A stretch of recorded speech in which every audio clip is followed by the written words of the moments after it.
بسم الله الرحمن الرحيم. إذا السماء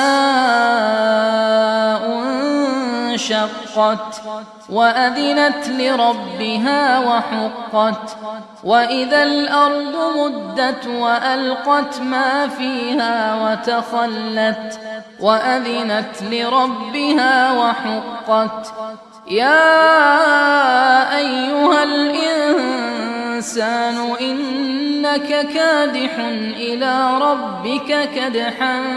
فملاقيه فأما من أوتي كتابه بيمينه فسوف يحاسب حسابا يسيرا وينقلب إلى أهله مسرورا وأما من أوتي كتابه وراء ظهره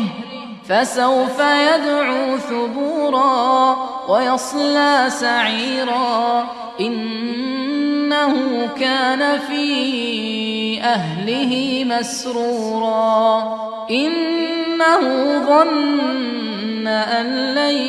يحور بلى إن ربه كان به بصيرا فلا أقسم بالشفق والليل وما وسق والقمر إذا اتسق لتركبن طبقا عن طبق فما لهم لا يؤمنون وإذا قرئ عليهم القرآن لا يسجدون بل الذين كفروا يكذبون والله أعلم بما يوعون فبشرهم